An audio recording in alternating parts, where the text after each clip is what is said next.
Jarod. And we thank you for joining us on our family craft and devotion night. Today, we are going to be in 2 Samuel chapter 6.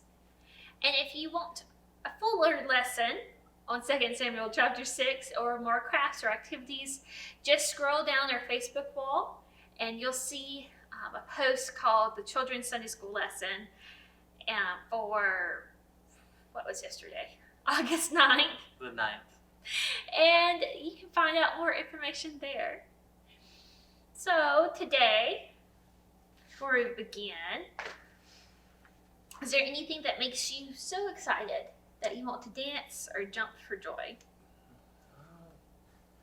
Let's see, I'd say when my favorite team wins my favorite baseball team wins, I'm happy. There are lots of things that make me excited, but when I get a really tasty meal, I get excited, especially now. We had to make a bread pudding run on Friday just for that reason. Yep. And Elle got real excited about that too. Yes. So last week, what did we talk about? What did we talk about? It seemed like so long ago. It was a long time ago. But we talked about God's tent. We talked about the tabernacle. His dwelling place. Yeah, God's dwelling place. And how the Israelites were in the desert and they needed a place of worship. And they needed to be reminded that God was with them, that God dwelt with them. And so God sent them plans for the tabernacle, a tent. And so they had built this tent and had all sorts of things in the tent to help them worship. And can you remember some of those things? Yeah, that was inside the ark or inside the tent? The tent. You already said what I was looking for. The ark! Yes. The Ark of the Covenant was inside of the tabernacle. Could be one of those days. It's all good. And the Ark of the Covenant was a large golden box, and inside that box, it held special reminders from Israel's past about how God had provided for them and how he was leading them and how he was their God. So after the Israelites settled in the Promised Land, there's still some people there who didn't want them in the Promised Land. They had been living there, and they didn't serve God. They didn't know about his promises. They didn't understand, and so they resisted a lot. And so Israel went through this period where it was ruled by leaders called judges, and then they began wanting a king, and so then God anointed Saul to be king over them, and Saul began fighting and defending the Israelites from different people who didn't want them there, the different enemies. And then after Saul came King David. Yeah. And in that time of fighting and conflict, the ark was stolen. Yep. And so David came to power. The Ark of the Covenant was being held by God's enemies. And David eventually defeated those enemies, and he got the Ark of the Covenant back. And they worked on bringing it back to Jerusalem. And Jerusalem was David's city.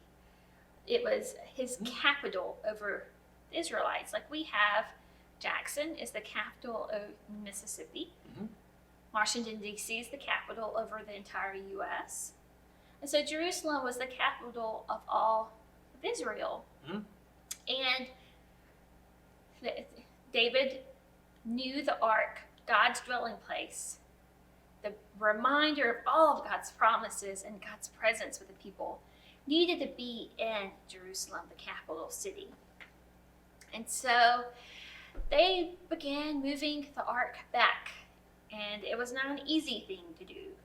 They had some hardships. It stayed in a barn equivalent, for 3 months. For a while. But eventually, the Israelites brought the Ark of the Covenant into Jerusalem. And as they did so, David the king, was so excited. He was full of joy. He knew that God's presence, even though God had been there, been with the Israelites the whole time, but he knew that now God was with them in a special relationship, in a special new way, and he was inspired to worship. And this is how David worshiped. And this is coming to us from 2 Samuel chapter 6, beginning in verse 14. B in the middle somewhere. David danced with all his strength before the Lord. This is how David and the entire house of Israel brought out the Lord's chest, that is the Ark of the Covenant, with shouts and trumpet blast. So how did they celebrate? They danced. They danced. David danced. They sang songs. They sang songs. There's shouts. There's trumpets. Music.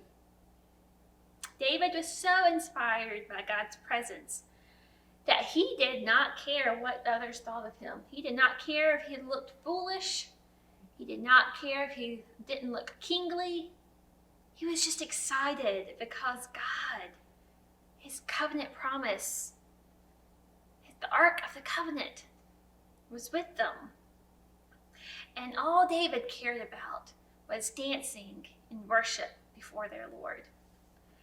And you know what? God's presence still inspires us and calls us to worship. God is with us, and we should celebrate that. Some of us might dance, some of us might shout, some of us might sing. Right now we're singing in our hearts during worship services here. But we all do that because we are so excited and so inspired and so moved by God being with us.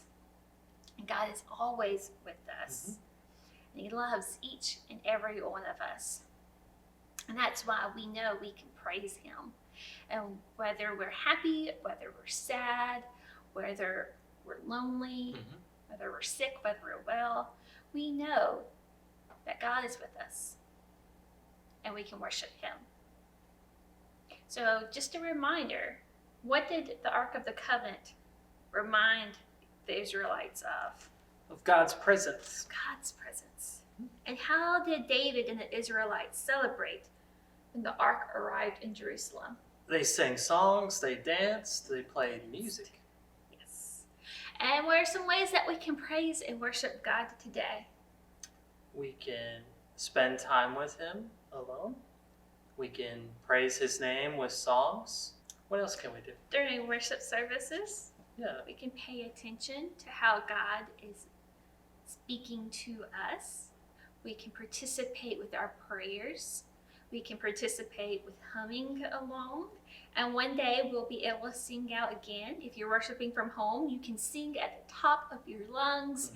And then when you come back to the sanctuary and worship, still sing at the top of your lungs and impress Miss Linda. So we will be back shortly. We're going to readjust the camera, and we have a craft for you to remind you of how David worshiped. We're back with our craft time, and we're going to make some dancing Davids because David danced before his Lord. In order to do this, we have the little King Davids. We have some colors, scissors, tape, popsicle sticks. We have yarn. Fishing line would probably work a lot better. Yeah. But I didn't want to go digging it out. Or invisible thread would work well too. Yeah, I don't even know what that is, but that sounds good. We have a ton of it at home, but I forgot. Anyways, we also have some strips of yellow paper that we went ahead and pre-cut for this craft to save some time. Our first step, we're going to color our King David. And now we're coming to the end of our Davids. As you can see, nice and colored. Yeah. Very colorful over there. Now what we're going to do is to cut some slits for his arms and for his legs. And so I'm going to draw this out with a black crayon so you can go ahead and see what I mean by that. Just doing a rectangle here. their rectangle here. You want it to be as wide as your strips of paper because they're going to have to fit down in there. And then one down here. And one down here. There you go. And I'm just going to not hard crease fold, but softly fold my David. And cut a little starting point there. And just cut out my little rectangle. And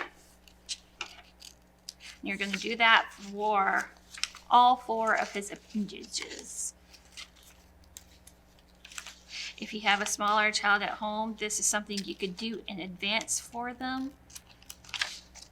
And we'll post these King Davids in the comments, or we might have to make a separate post. I'm not entirely sure.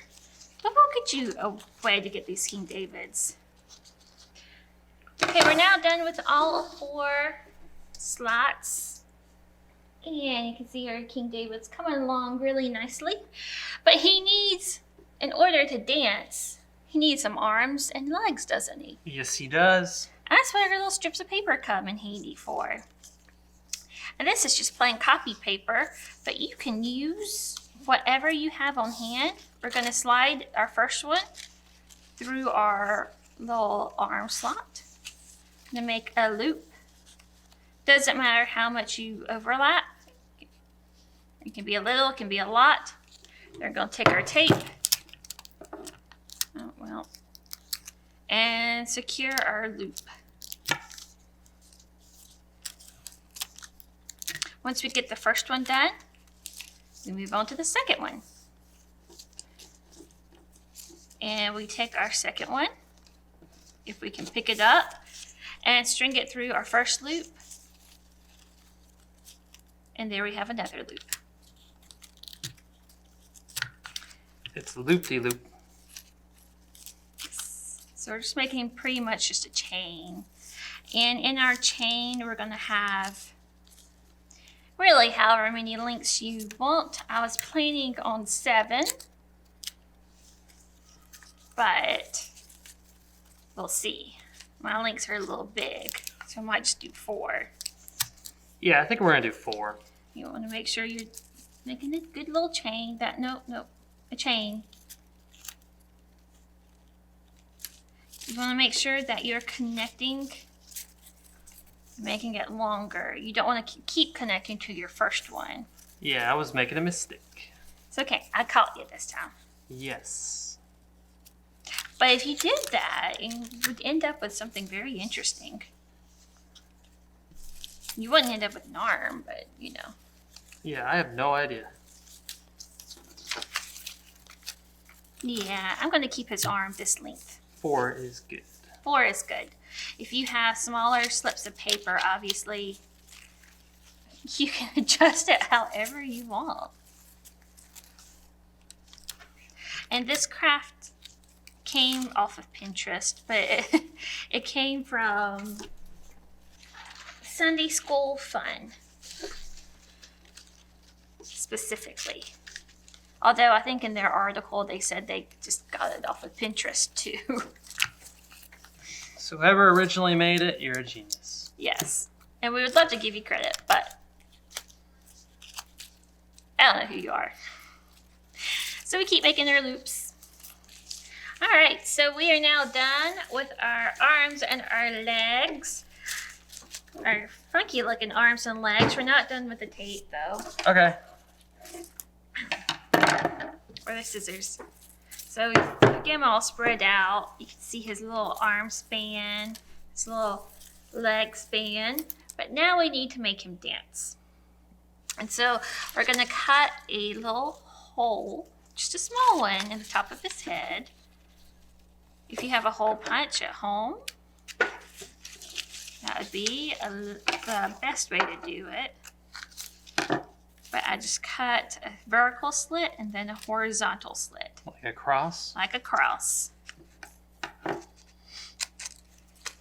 Oh no. Not like that though. If you broke do it at 'em. home, just put a little piece on the top. It's all good. It's just paper. You can always fix it. Now you cut yourself off a length of the yarn. How long? If you do it an arm length, once you get it cut, thread it through your little forehead hole. From the front or back? Whichever way you can get it through. Okay. Again, a hole punch would make it simpler if you have one at home. And then just tie it in a little knot. You only want to pull through like an inch, 2 inches. Right?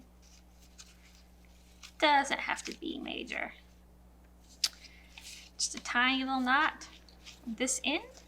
You go over did this it. one. You did it. Look at there. And yours is actually probably stronger because you have that piece of tape at the top. Yes. So, Jared did a good thing. Okay, what am I doing with the popsicle All right. stick? Popsicle stick, you're going to tie the other end to it. So again, just a couple of inches of overlap and then tie your knot. It does not matter which side of the popsicle stick your knot is on. And I'm going to push it down kind of towards one end. Not very far though. Maybe like 2 inches from the end.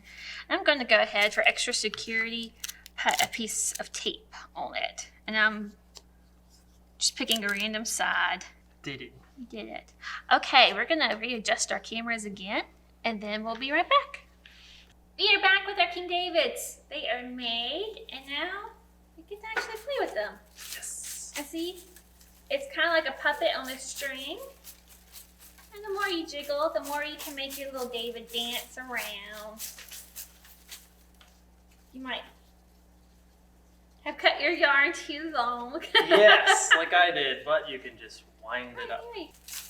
There you go. So we thank you for joining us today, and we hope that this serves as a reminder of how we can worship God and how we are called to worship God. Because we are so full and overjoyed at His presence with us. Mm-hmm. If you would like, be sure to like, comment, share this video with your friends, and we'll see you later. Bye. Bye-bye.